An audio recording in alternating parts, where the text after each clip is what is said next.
Hello everyone, welcome to my YouTube channel. In this session, I'm going to talk about some major works of Geoffrey Chaucer. Before moving with the session, do subscribe my YouTube channel and get the updates about the upcoming videos. See, it's very difficult to pin down the dates of the works were written by Chaucer. Dates are not clear in his works. But one thing, we can be very sure that most of his works have retained their relevance even in the today's classrooms. The first work is Roman de la Rose, Romandela Rose, Rose. This work was not written by Chaucer, but Chaucer translated the work. It was written in French, Old French, and this one was translated into English by Geoffrey Chaucer. This work was written by two authors. Two authors have written this work. The work was started by Guillaume de Loris, Guillaume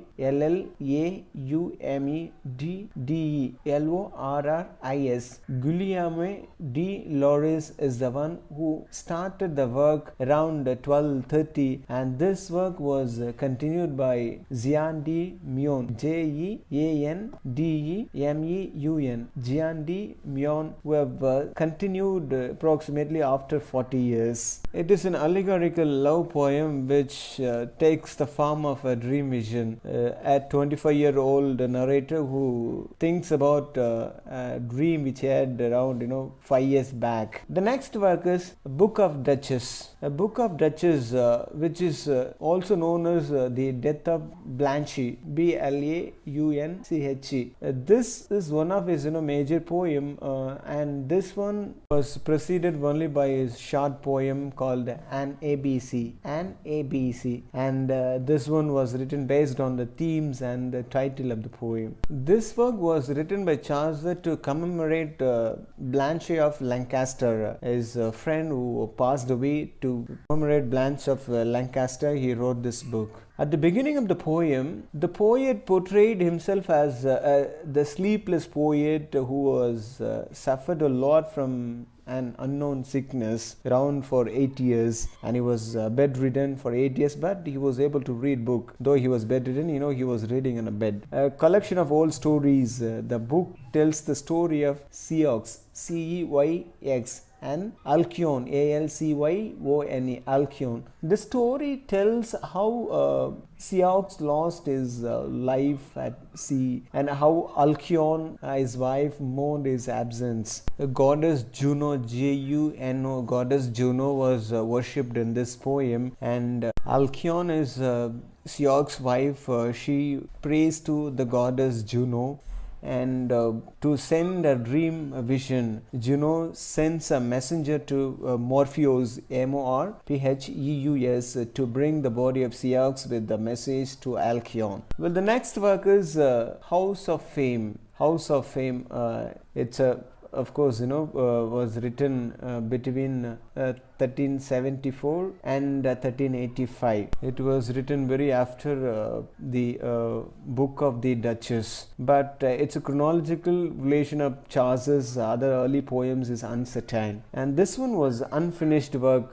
Chaucer didn't finish the work properly, and this work have got around 2005 lines long, which was written in 3 books. And this poetry, which takes the form of a dream vision, and it was written in octosyllabic couplets. In this poem, the poet finds himself when he falls asleep in a glass temple which was adorned with images of famous and their deeds. With an eagle as a guide, he meditates on the nature of fame and trustworthy of recorded renown. And this work made Chaucer to think about and design the role of the poet to live with the fame. Of course, this poetry made Chaucer to feel as a poet. So the next one is Annelida and Arcite, Anelida and Arcita, Annelida, Arcite, and this poem got about 357 lines, and it shows, it exposes the story of Annelida. And Annelida is a queen of Armenia, Armenia, queen of Armenia, and Annelia. About her the story talks. And her wedding by false Arcite. Arcite is a false Arcite who came from Thebes, Greece. All these things are discussed in this poem, and it's short. This is not much longer like the previous poetry, but it was written in a complex structure with an invocation, and then a main story gets followed. The story is made up of an introduction and complaint by Annelida. After the complaint, there are a few lines which continue the story, but these may have been added by a later scribe. Like many of Chaucer's works, it ends suddenly.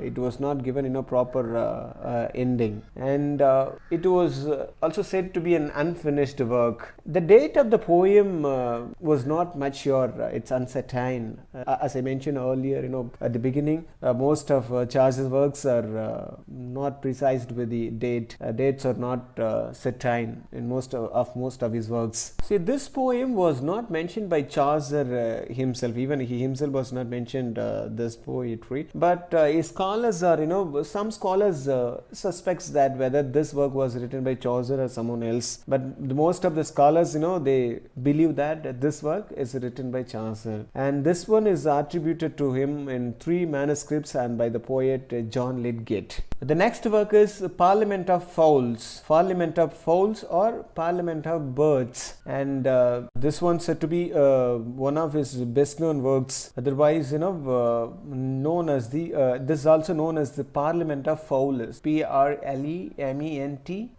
Foules, Parliament of Fowlers, and this is the spelling of Middle English. Some historians of Chaucer's work assert that it was written in 1380 during a marriage negotiation between Richard and Anne of Bohemia.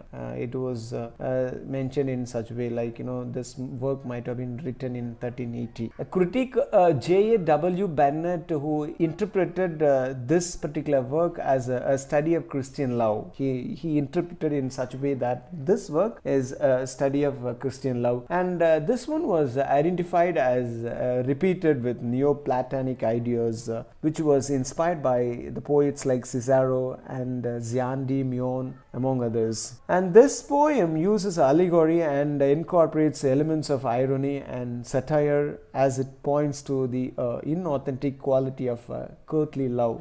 Well, the next work is Troilus and Cresside. This work was said to be written around 1380s, and it is a narrative poem which retells the tragic love story of Troilus and Cresside in the context of Trojan War. Chaucer wrote the poem using rhyme royal, a technique he originated. This technique, rhyme royal couplet, was introduced by Chaucer. Rhyme royal involves rhyming stanzas consisting of 7 lines in a piece, and this one is regarded as one of Chaucer's greatest works, and which has a reputation of being more complete and self-contained than most of Chaucer's writing. The next work is The Legend of Good Women, and this one is uncertain with the date. Of course, I already mentioned that most of his works dates are not certain. Okay? Even for this work also, the date is uncertain, but most scholars do agree that Chaucer seems to have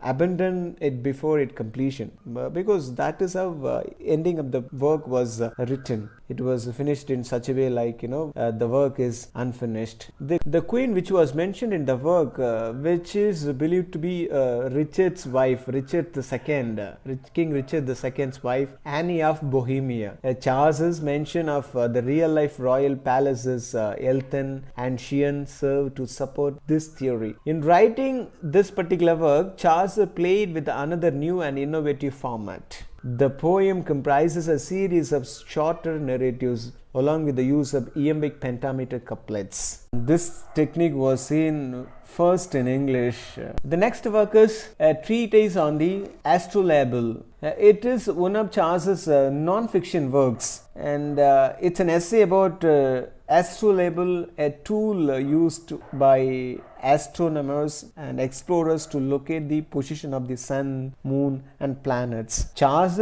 planned to write the essay in 5 parts, but ultimately only completed first 2. And it is one of the oldest surviving works which explains how to use complex scientific tool. Okay, these are some major works. In the next lecture, I'll talk about his most popular work, the Canterbury Tales. Well, that's it in the session. Thanks for watching. Do subscribe my channel.